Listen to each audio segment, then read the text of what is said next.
Hello everyone, myself Arun Sharma, PGT Physics.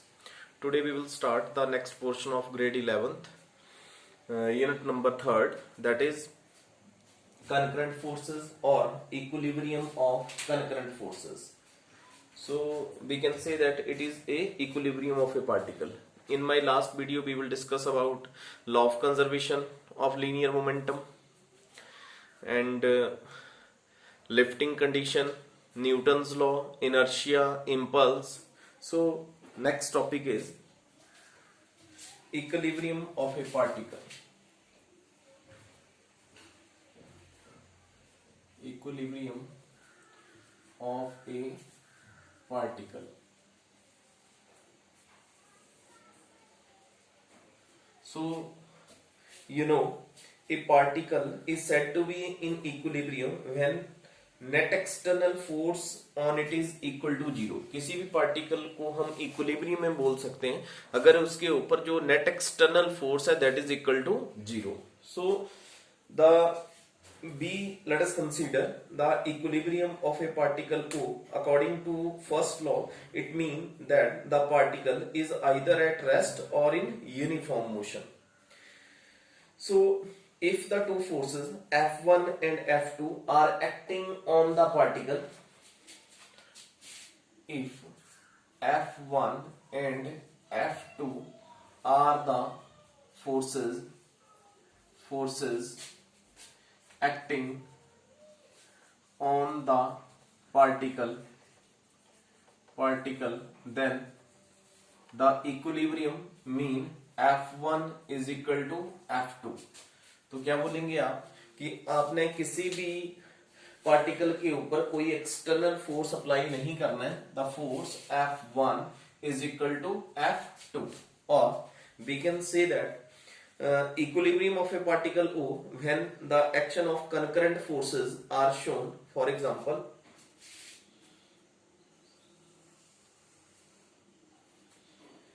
यहां पे मेरे पास एक O पॉइंट है, इस साइड को फोर्स एग्जिस्ट कर रही है F1, ठीक है जी, और इस पॉइंट को मैंने कंसीडर कर लिया A और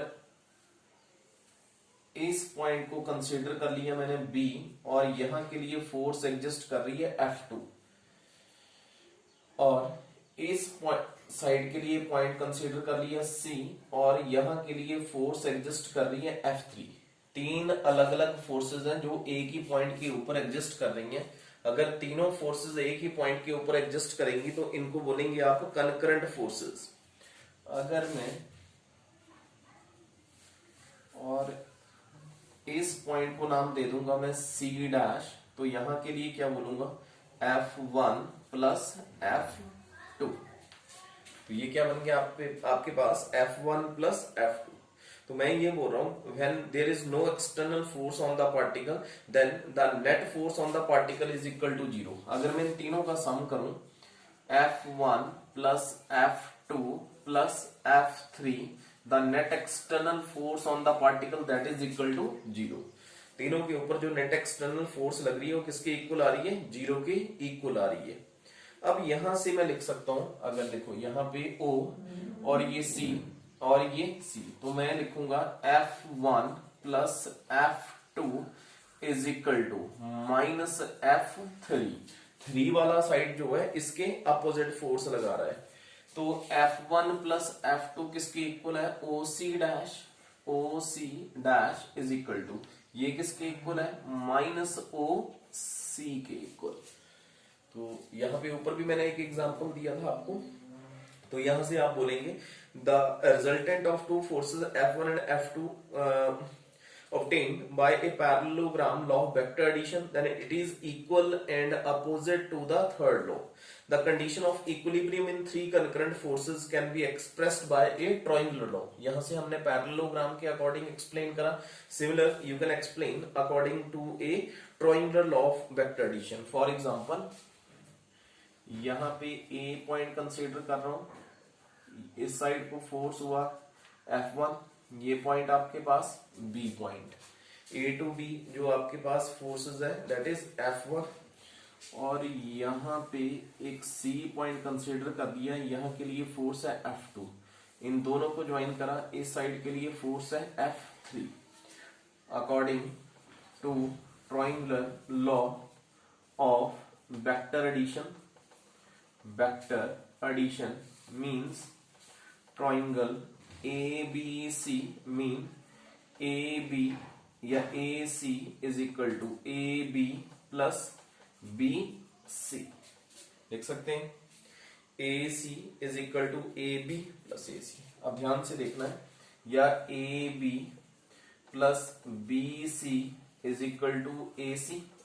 अब AC को क्या बोल सकते हैं, AC is equal to minus C, ये बोल सकते हैं जी। AB vector plus BC vector is equal to minus CA vector. अगर मैं इसको लेफ्ट हैंड साइड लेके आऊं, AB vector plus BC vector plus minus का सिंबल है लेफ्ट साइड जाएगा, प्लस का हो जाएगा, CA vector is also equal to 0। The net external force on the particle that is equal to 0। अब AB किसके इक्वल है, F1 plus F2 plus F3 that is also equal to 0। तो इसको बोलेंगे इक्विलिब्रियम ऑफ ए पार्टिकल।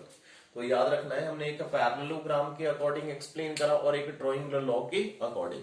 तो इसमें आप बोलेंगे the net external force on the particle is equal to 0, that is called equilibrium of the particle. आगे जो इस चैप्टर में एक लास्ट टॉपिक है, लामी theorem.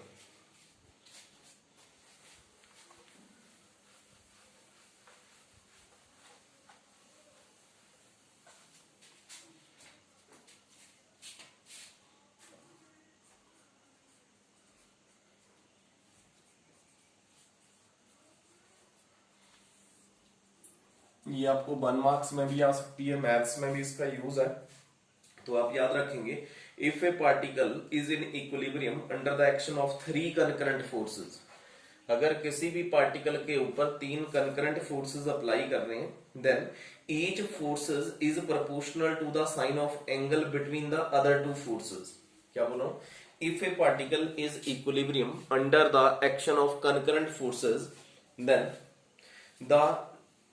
then each forces is proportional to sine of angle between the other 2 forces। तो जैसे यहां पे force F1, force F2 and force F3, single point के ऊपर 3 अलग अलग फोर्सेस एग्जिस्ट कर रही हैं, जिनको हम क्या बोलेंगे, कनकरेंट फोर्सेस। अब यहां पे ये एंगल मैंने कंसीडर कर लिया अल्फा, और ये एंगल मैंने कंसीडर कर लिया बीटा, और ये एंगल हो गया आपके पास गामा। तो आप क्या लिखेंगे कि, या सिमिलर जैसे मैंने पहले कहा कि ये A, F1, ये B, ये F2 और ये F3, इसको B नाम दूंगा, और ये आपके पास C।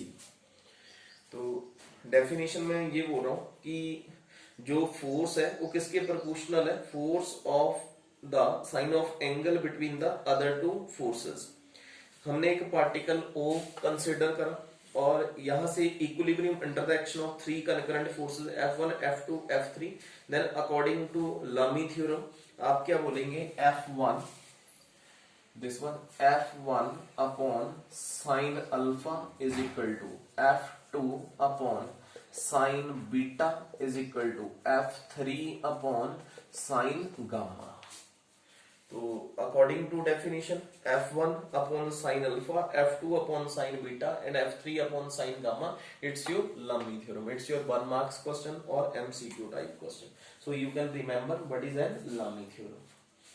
So after that we can try one numerical which is based upon this chapter। After this video we will discuss about, yeah, we can start the next chapter, that is friction, and this chapter can be completed। So our next numerical, the force on the particle of a mass, the force on a particle of mass 100 ग्राम, मास दिया आपको 100 gram is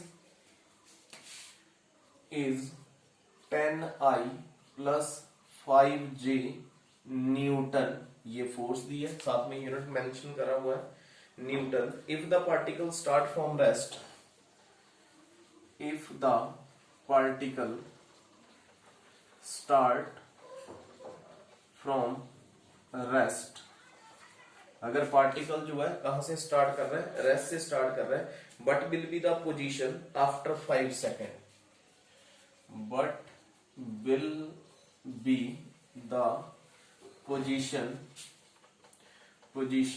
of a particle after 5 second. तो आपने particle का position बताना है कितने time के बाद, 5 सेकेंड के बाद। तो एक तो आपको मास, आंसर कर रहा हूं, मास दिया है 100 ग्राम, इसको किलोग्राम में कन्वर्ट करूंगा, कितना आ जाएगा 0.1 किलोग्राम। आगे फोर्स गिवन है F is equal to 10I plus 5J newton, ये आपके पास क्या दिया हुआ है, फोर्स गिवन है। अब आपने क्या बताना है कि पोजीशन का पार्टिकल बताना है। अब सबसे पहले हमारे को क्या निकालना पड़ेगा कि अब इसमें कोऑर्डिनेट दिए हुए हैं एक्स वाई जेड के अकॉर्डिंग, जैसे force is equal to mass into acceleration, A निकालना है F अपॉन m। अब जो a निकाल रहा हूं इसको निकालना है, अब आपने ax ay az, that is F upon m, that is F upon m। ax ay और az निकालेंगे। अब यहां से az निकालने का जरूरत नहीं है क्योंकि यहाँ पे 10I और 5J k नहीं गिवन है, तो यहां पे आपने x और y that is equal to, अब fx कितना गिवन है, ये देखो x कितना गिवन है 10 अपॉन 0.1 और fy कितना गिवन है, दैट इज 5 अपॉन 0.1। यहां से सॉल्व करना है। ax आपके पास आ जाएगा जी 100 मीटर पर सेकेंड, 100 मीटर पर सेकेंड स्क्वायर, और जो ay है वो आ जाएगा आपके पास 50 मीटर पर सेकेंड स्क्वायर। अब हमारे पास ax भी आ गया और ay भी आ गया। अब x का कंडीशन यूज करेंगे, अगर आपको याद हो x is equal to ux t plus 1/2 ax t square, याद हो अगर आपको।